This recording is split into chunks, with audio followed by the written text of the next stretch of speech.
What's the Commanders fans? It's been a busy week for me. I haven't posted in 4 days, guys. I haven't posted in 4 days. So it feels weird. Content is definitely going to come out. We got a little ways. Not a long time until free agency, but we got the draft, of course, coming up. So I'll be doing some mock drafts pretty soon, pick 29, or we may be trading pick 29. That's the dicey thing about it. But, we'll get into mock draft season. Of course, didn't want to do any mock drafts, but we have to talk about the offseason and whatnot already. But yeah, I just want to talk about the power rankings. This is going to be a quick video. Like I said, in the offseason, probably be doing some quick 5-minute quick hitter type videos. Just, quick videos for you guys. Just checking in and whatnot. Vibe check, type of things. So I did some across ESPN. They did the power rankings. And of course, I do want to talk about Kendall Fuller. I know a lot of people don't want him, but it's something to consider. I'll just say that. I'm not banging on the table for Kendall Fuller. Remember, we brought in Kyle Fuller in for a workout. And that's when we were desperate for a cornerback. So we just signed Bobby Price. So if you're doing things like bringing in Kyle Fuller for a workout, the younger brother of Kendall Fuller, who didn't even play football for, 2 years, then I don't think it's egregious to bring in Kendall Fuller. That's all I'm going to say. I'm not banging on the table for Kendall. I know there's going to be some comments like, we don't want Kendall Fuller. He's washed. Why do we want a former Commander / skin and all that? We should just draft a guy, which is all valid points. I totally 100% agree with that too. But it's just something to talk about. The Dolphins, they did release Raheem Mostert. They did release Durham Highsmith, I believe. Who did they release? I know they released 3 players. It was Durham Smith, not Durham Highsmith. I don't know why I said Highsmith, but Durham Smith. Raheem Mostert was with the Niners when Adam Peters was there too. Raheem Mostert is not awful, but he is older, and we want to get younger at the position. We just want to get better. Not even about age, honestly. It's just about being better at the running back position. But yeah, age is a factor too. So he's 30. Yeah, he's 32, 5'10", 205 pounds. He did make a Pro Bowl. But yeah, I would not bring Raheem Mostert. Raheem Mostert had a good season one year. He had a good season in 2020. He hit 1,012 yards in 2023. He's more of a late bloomer. Look at his career. 2015, he didn't have any rushing yards. Yeah, 2016, he only had 6 yards rushing. 2017, he had 30 yards rushing. And then 2018, he had 200. I remember he had that crazy playoff game for San Fran where they beat Green Bay, where he was like a workhorse in that game. Then 2021, he played in one game. 2022, he had 891 rushing yards, 1,012. And 18 Miami's offense was insane in 2023. They were just greatest show on turf type. Didn't they beat the Broncos? They put up 70 on the Broncos, something stupid that year. That 2023 season for the Dolphins. And Devin Achane. Devin Achane was in and out of the lineup. He was hurt. But Raheem Mostert was a dog in 2023. So is he better than B-Rob? You could argue it, but all 3 guys are not really worth.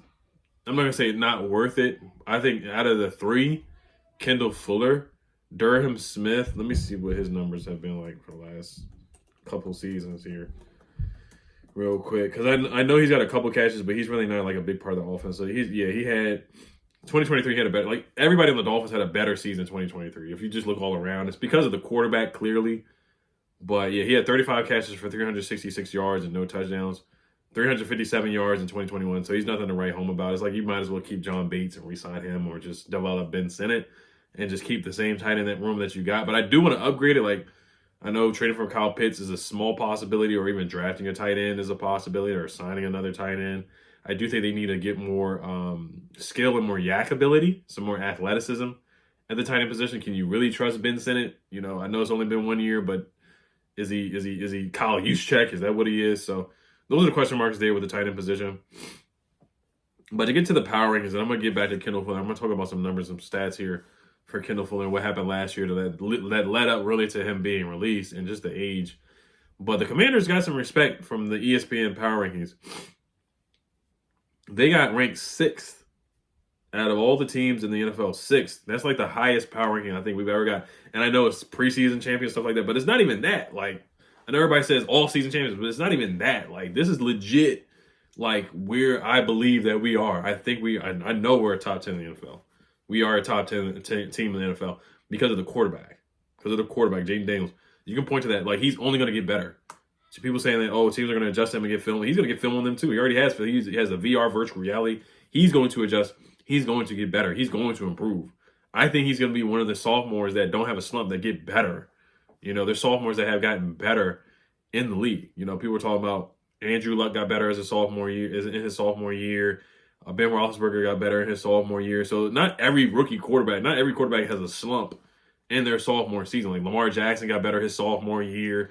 So not every quarterback's gonna have a slump. I think the low, not low thinking, but the casual thing is that teams are gonna have film on him and he's gonna have a sophomore slump. Like nobody thinks that he has film on other teams and that he can get better. Like nobody always, I think only Commanders fans be like, yes, he's gonna get better.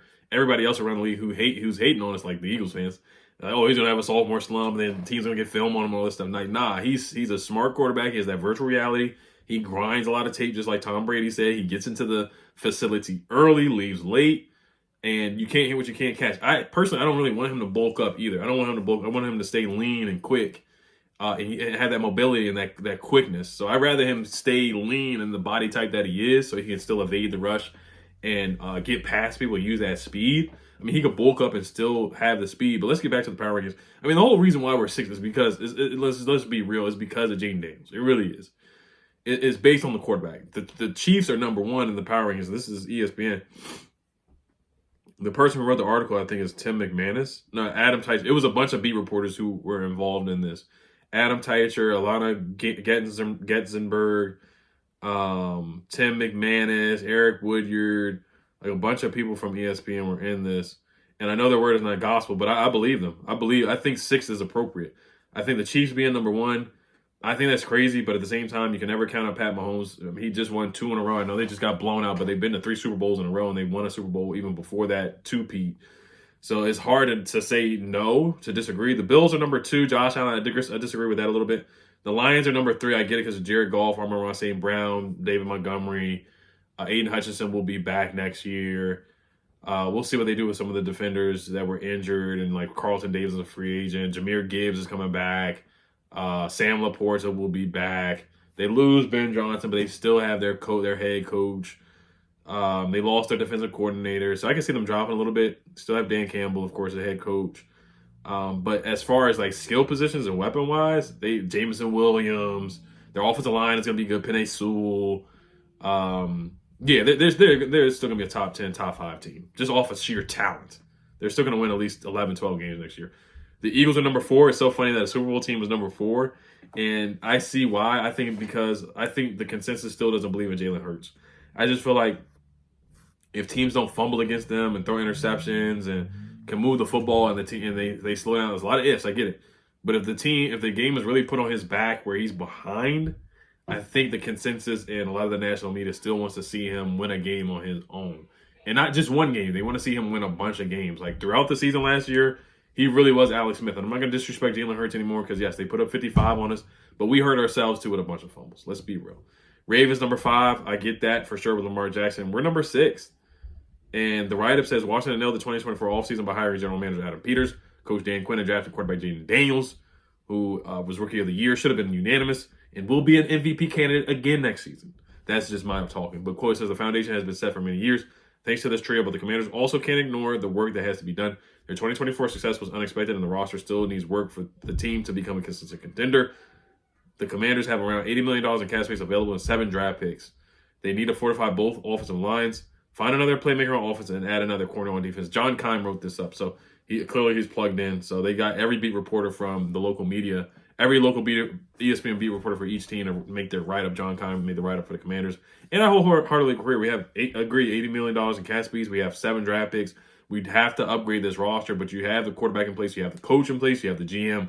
So you have a trio of guys that you can lock in and trust in for really the next 5 to 6, 7, 8, really decade in my opinion, which is awesome. But you definitely need another corner.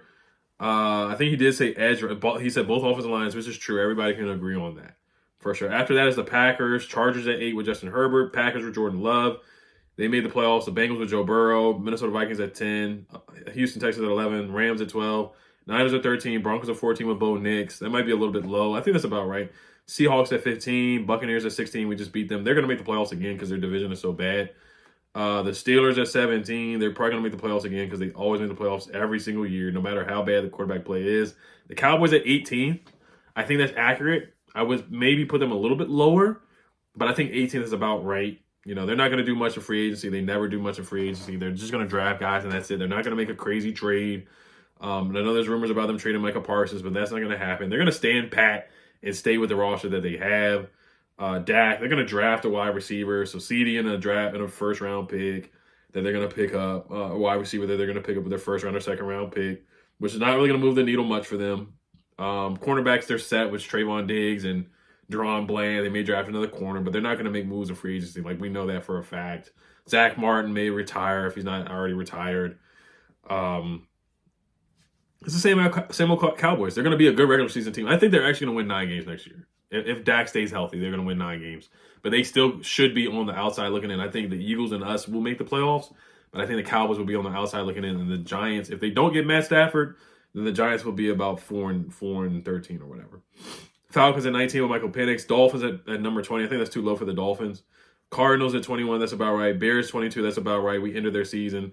I don't think Ben Johnson's going to turn the team around in one season. Colts at 23. Who's their quarterback? We don't know. Anthony Richardson, they may move on from him. Patriots at 24. Drake May. That's about right. He was solid, but not good enough as a rookie. Panthers 25. Bryce Young will be back. Jaguars 26 with a new coach, and they just have to overhaul that roster. Saints 27 with Derek Carr. 28 Las Vegas Raiders, new quarterback. 29 Jets. 30 Browns. Giants 31st. Who's going to be the quarterback? 32 Tennessee Titans dead last in the league. So that's about right. I think 6 is appropriate, man, and that's a lot of respect. We haven't been ranked that high since 1999 that season in a preseason ranking, and we don't want to let that get to our heads. I get it; it's preseason type stuff, but that's accurate. That's legit, man, and that's because of Jaden Daniels. And we're only going to get better. Imagine we get Myles Garrett, maybe Khalil Mack, Charvarius Ward. Draft Emeka from Ohio State, still bringing another receiver, Chris Godwin. There's so many things we can do this offseason to get even better. I know at the end of the day, the preseason rankings don't matter, but there's a scenario where we can fool around and get to number 4 in the preseason. Like, if we get Myles Garrett, I think we go up to number 5 and go up above the Ravens. We finished better than the Ravens. You know, we made the NFC Championship. They didn't. So the same thing with the Bills. Bills being number 2, they didn't make the NFC Championship. They didn't make a conference championship game. They did not do that. They lost to the Chiefs. So that's all I'm saying. So it's just something to look at for the offseason for sure. Just something to talk about. Get you guys pulls and vibe check on that. Kendall Fuller, he had 2 picks with us, so he does take the ball away. He would be an upgrade over Michael Davis. I think as a backup rotational corner, I wouldn't be mad at it at all. Marshawn would be starting. Mikey would be on the inside. You either draft a corner to start or you bring in Charvarius Ward. So the scenario could be like this. Marshawn, outside. Mikey, inside. Charvarius Ward, outside. Kendall Fuller, backup. Noah I, backup. Rookie, backup. Usually keep 5 or 6 corners. And I think that's a darn good cornerback room. If Kendall Fuller wants to come in on a 1-year deal as a backup, that's not bad. Let's say like a $3 million deal. Whatever Noah I got last year, he's probably going to want more money than that. But something like that as a rotational corner. Now, he doesn't play special teams. He's not going to do that at the age or whatever age he is, and he's been playing, starting his whole career. Only thing is that he's kind of slow, but he's smart. He's instinctual. He had 2 pick sixes in 2022, 3 picks, 2 picks in 2023, played in 11 games in 2024, had some concussions throughout the season, missed time, and it was just a bad season for the whole team anyway. Not making excuses. But, and then you look at his PFF numbers here. Last year, he was like a top 7 corner per PFF in 2023. His last year with us, he had a 66.2 PFF grade, 62.4 coverage grade, which is 94th out of 223 corners. No picks, didn't turn over the football. I think the only pick he had was in training camp against us in the joint practice, but no picks this year in regular season games. But he gave up a quarterback rating of 97.7 and a completion percentage of 68.1, which is solid. Like, he had solid numbers. Last year with us, 68.8 completion percentage allowed, 120.4 quarterback rating allowed, which is pretty bad. But PFF still had him graded pretty high. I know PFF is not gospel, but he wasn't bad. He wasn't bad, man. Like, he's a solid corner. He was a captain on the team. He's the 6th most valuable cornerback in the NFL since 2022 per PFF. So I mean, like, him as a backup, like, he signed a 2-year, $15 million contract in 2024 with the Dolphins. So this he would probably sign like a 1-year deal here, like a 1-year, $5 million deal, something like that. So all right, you guys, do you guys let me know what you guys think about Kendall Fuller? Would you look at a reunion for him on a 1-year, relatively friendly veteran deal? Preston Smith was released as well as a pass rusher. If you don't bring back Dante Fowler, maybe you think about Preston Smith as a rotational pass rusher behind Khalil Mack or behind Myles Garrett, something like that. He was released by the Steelers. So you guys let me know what you guys think. As always, Hell Commanders, peace.